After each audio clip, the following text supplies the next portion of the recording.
মাদারীপুরের শিবচরে ৬ বছর বয়সী শিশুকে ধর্ষণের প্রতিবাদে ধর্ষকের সর্বোচ্চ শাস্তি ফাঁসির দাবিতে বিক্ষোভ মিছিল ও প্রতিবাদ সমাবেশ অনুষ্ঠিত হয়েছে। বিস্তারিত থাকছে মোহাম্মদ জালাল উদ্দিনের প্রতিবেদনে। মাদারীপুরের শিবচরে বাবলাতলা বাজার এলাকায় হিন্দু যুবক মিঠুন মজুমদার কর্তৃক ৬ বছর বয়সী মুসলিম শিশুকে ধর্ষণের প্রতিবাদে ও ধর্ষকের সর্বোচ্চ শাস্তি ফাঁসির দাবিতে বিক্ষোভ মিছিল ও প্রতিবাদ সমাবেশ অনুষ্ঠিত হয়। আজ বৃহস্পতিবার দুপুরে শিবচর উপজেলার সর্বস্তরের ছাত্র জনতার আয়োজিত বিক্ষোভ মিছিলটি সরকারি বড়হামগঞ্জ কলেজ থেকে শুরু হয়ে শহরের প্রধান প্রধান সড়ক প্রদক্ষিণ করে সড়কের ৭১ চত্বরে এসে শেষ হয়।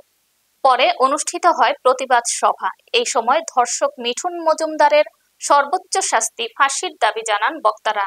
এছাড়াও শিবচর উপজেলার অনেকেই উপস্থিত ছিলেন।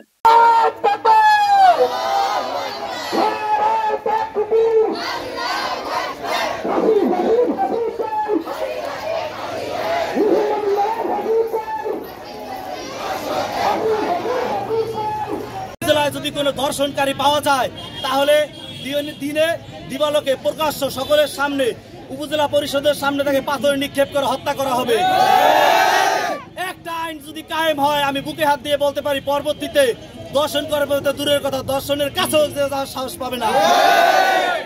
এই আইনটা হয়তো অনেক সুশীলের কাছে বলতে চাই, যদি তার বোনের ক্ষেত্রে এইরকম হয়, তার বোনকে যদি কেউ ধর্ষণ করে হত্যা করে তাহলে সে কি রায় দিবে? তাহলে সে অবশ্যই রায় দিবে যে তাকে হত্যা করা হোক। শুধু হত্যায় ক্ষান্ত হবে না, তিনি বলবে তাকে অত্যাচার করে হত্যা করা হোক।